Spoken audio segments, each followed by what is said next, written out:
My name's Lauren, and I just turned 15 when everything in my life changed. Let me tell you about my family. On the outside, we seemed like a normal family. Dad worked really hard, and Mom stayed home. I had a little sister, Olivia, who was 8 years younger than me. Dad was a manager at a big company that actually belonged to my grandmother on my mom's side. Grandma was a really ambitious woman. She started with some laundromats and later grew the business by making laundry detergents and household cleaning products. When she decided to retire, she offered the company to Mom, but Mom didn't want it, so Dad took over. That's when things started to get complicated. I remember the day everything fell apart. I was in my room trying to focus on my homework when I heard Mom yelling at Dad downstairs. "You're nothing but a loser, Frank. This is my house, my family's business. You should be thankful I let you run it." Things got worse in the weeks that followed. Mom and Dad barely spoke, and when they did, it always ended in a fight. I tried to keep Olivia busy, but even at 7 years old, she knew something was wrong. Then came the day that changed everything. I came home from school to find Dad standing in the living room with a suitcase by his feet. "Dad," I said, my voice shaking. "What's going on?" He walked over and pulled me into a tight hug. "I'm sorry, sweetheart," he said. "I can't stay here anymore. It's not good for anyone." I felt like I couldn't breathe. "But what about Olivia? What about me?" I asked. He pulled back, his eyes full of tears. "I love you both so much. Never forget that. But sometimes, love just isn't enough." He kissed my forehead, then walked over to Olivia, who was watching with wide, confused eyes. He knelt down and hugged her tightly. "Be good for your big sister, okay, pumpkin?" And just like that, he was gone.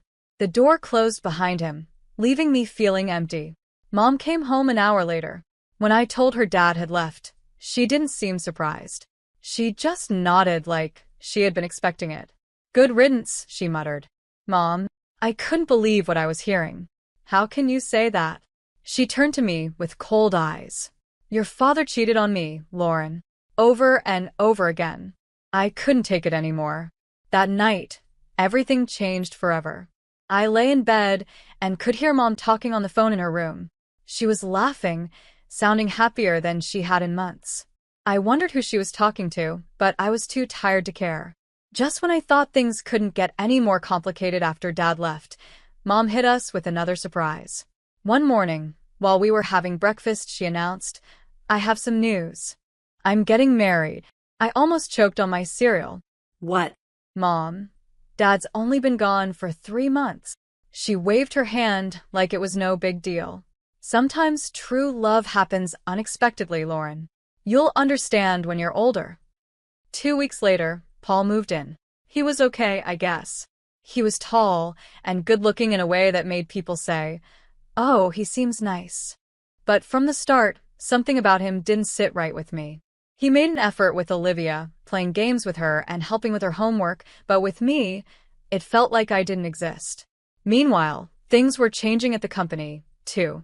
After Dad left, Mom took over, and she brought Paul in to work with her. They seemed to work well together, always talking about business plans. I tried to focus on my own life, school, friends, and the usual teenage stuff, but it was hard to shake the feeling that I was becoming invisible in my own family. Things got worse when Mom and Paul announced they were opening a new branch of the company in another city. One evening, Mom said, "We're moving. It's a great opportunity for the business." Then she added, "Paul and I have been talking, and we think it's best if you stay here." I couldn't believe what I was hearing. "Stay here? Without you?" I asked, shocked. Mom quickly explained, "The new house won't have much space, and you're almost finished with school. It wouldn't make sense to transfer right before your exams." It felt like a punch to the stomach. "So where am I supposed to live? On the street?" I asked, trying not to cry. "Don't be dramatic, Lauren," Mom scolded. "You'll stay with your grandmother. She's already agreed to it." I stormed off to my room and slammed the door. As I lay on my bed, tears of anger and hurt ran down my face. I couldn't stop thinking, when did I become such a burden to my own mother? The next few weeks flew by, filled with packing boxes and goodbyes. Not for me, though. The tears were from Olivia, who didn't want to leave her friends behind. I helped Olivia pack, trying to stay cheerful for her sake.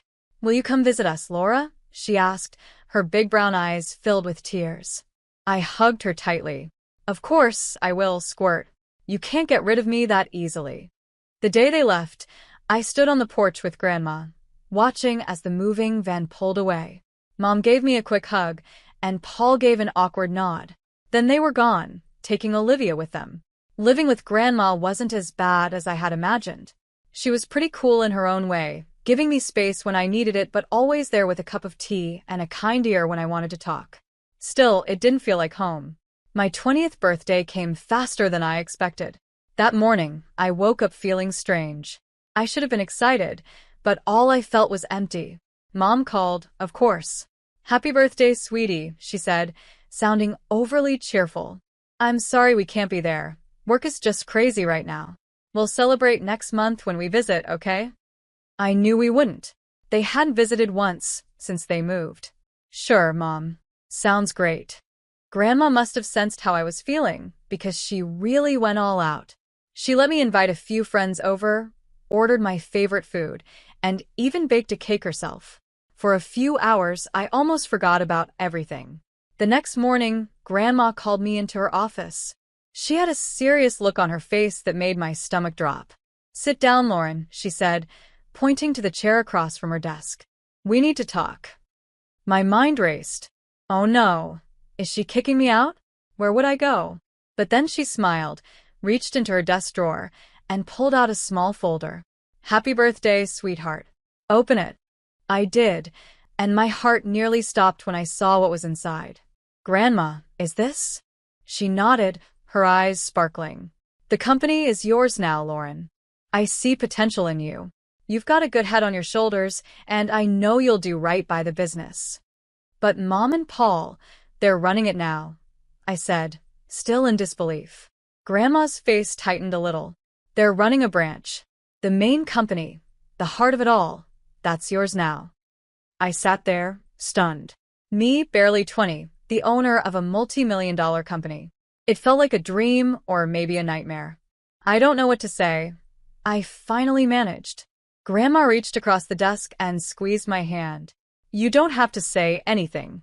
Just promise me you'll give it your all. I nodded, still in shock. I will. I promise. She leaned back, satisfied. Good. Now, I have one more piece of advice for you, and I want you to listen carefully. I leaned in, hanging on to every word Grandma said. Call your father, she told me. There's more to the story than you know. Talk to him, even if it's just as a consultant, but hear him out. It took me a whole week to find the courage to call Dad. We decided to meet at a small cafe downtown. When I saw him, my heart tightened. He looked older, tired, but his eyes brightened when he saw me. There was an awkward silence at first, but then everything spilled out: the divorce, Mom's remarriage, the move, and Grandma's gift. Dad listened quietly, his face showing all kinds of emotions. When I finished, he took a deep breath. Laura, there's something you need to know about the divorce. Then he told me everything. How Mom never respected him, always putting him down and calling him a loser, making him feel worthless. He explained how, after a huge fight, he got drunk and made the biggest mistake of his life. I cheated on her, he admitted, his voice heavy with guilt. I regretted it right away, but your mother used it against me. She threatened to take everything, even you and Olivia. She wanted me to leave, give her all the property, and pay alimony. I sat there shocked. This didn't sound like the Mom I thought I knew. Why didn't you fight it? I asked. Dad looked at me with sadness and love in his eyes. Because of you and Olivia. I didn't want you both to go through a messy, public divorce. I thought this would be easier. As we talked, it felt like a huge weight was lifted off my chest. For the first time in a long time, I felt like I had my dad back. Before we left, I took a deep breath and asked, Dad, how would you feel about helping me with the company as a consultant? His smile was all the answer I needed. The next few months were a whirlwind.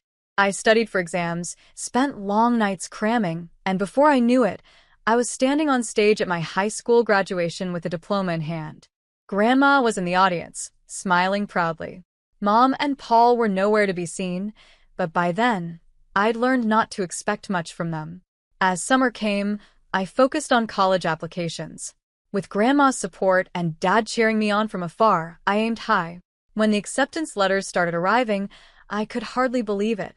But the biggest surprise came when I opened the financial aid package for my top choice. Full ride. I stared at the letter in disbelief. Grandma cheered and pulled me into a hug. I knew you could do it, kiddo. All those late nights and competitions paid off.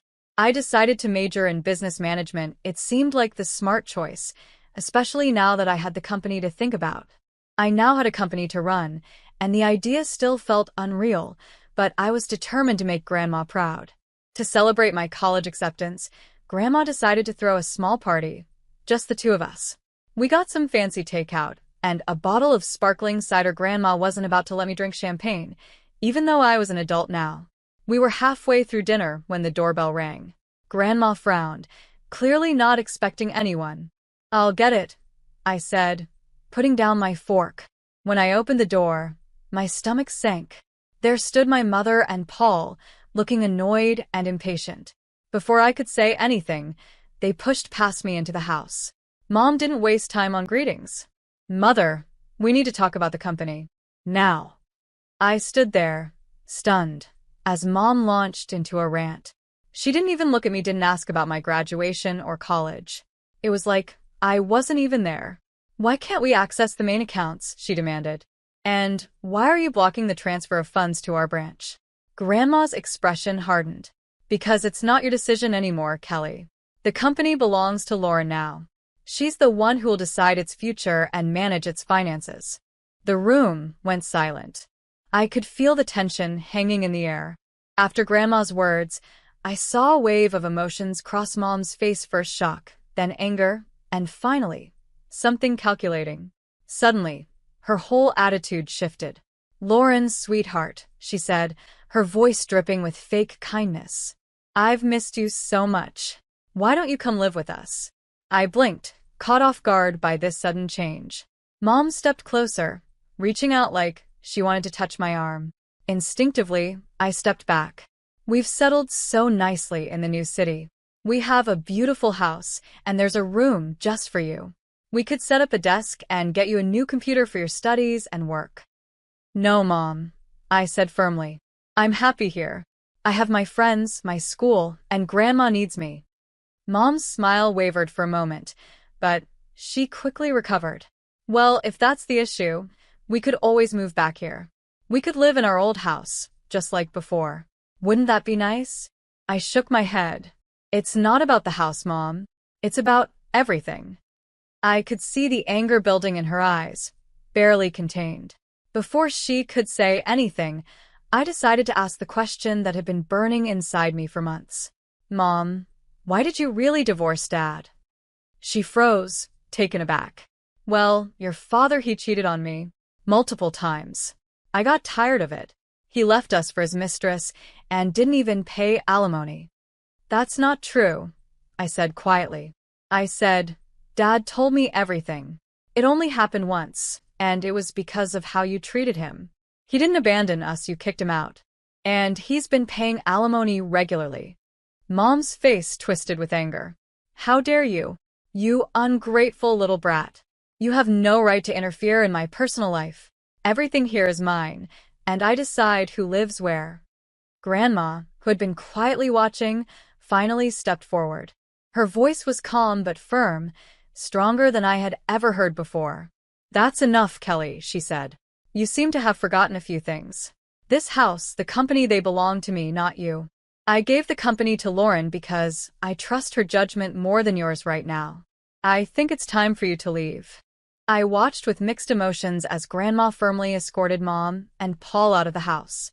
The door clicked shut behind them, and I felt a strange mix of sadness and relief. I had lost something today, the last bit of hope I had about my mother. But I gained something, to a clear sense of my future and the comfort of knowing I wasn't alone. "What now?" I asked, my voice muffled against Grandma's shoulder. She pulled back and gave me a small smile. "Now, we get back to celebrating your college acceptance.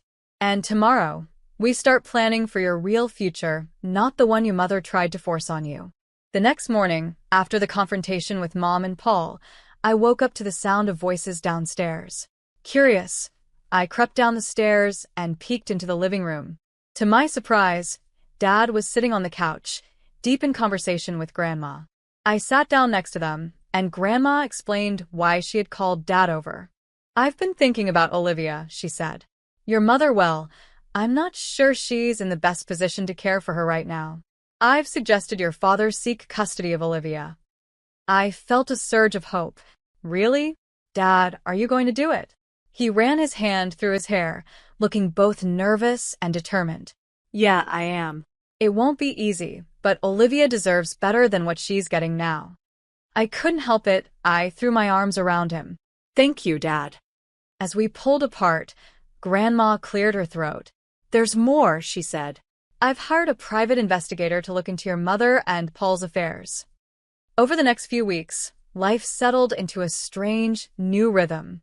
I started my college classes, diving into my studies with a focus I had never felt before. Dad started coming over regularly, and we worked on fixing our relationship. It felt good to have him back in my life. Then, about 2 weeks after that conversation, Grandma called us both over. Her face was serious as we sat down. "The investigator's report came in," she said, getting straight to the point. "And it's worse than we thought." She laid out the facts, each one hitting me like a punch. Mom had been cheating on Dad for years, long before the divorce. Her affair with Paul had started while she was still married to Dad. There were hotel receipts, records of expensive gifts, all of it painting a clear picture. But that wasn't even the worst part. "Paul is a con man," Grandma said, her voice firm. "He's done this before. He charms wealthy women, convinces them to move their money, and then runs off with it." I felt sick. "So, when they wanted to move the company's money," Grandma nodded. "Exactly. He was planning to steal it and disappear." We sat in silence, each lost in our thoughts. Finally, Grandma said we needed to confront Mom with the truth. We set the meeting for the next day. Mom arrived at Grandma's house, looking annoyed and impatient. Her expression changed when she saw Dad was there too. What followed was one of the hardest conversations I've ever been part of. Grandma laid out all the evidence: the affair, Paul's history of fraud, and his plan to steal from the company. With each piece of information, I watched Mom's face, hoping to see some guilt or understanding. But all I saw was denial. "This is ridiculous," Mom said, sounding defensive. "Paul loves me. He would never do that. You're all just jealous of our happiness." Dad tried to reason with her. "Kelly, please look at the facts. Think about Olivia. Is this the kind of man you want around our daughter?" But Mom wouldn't listen.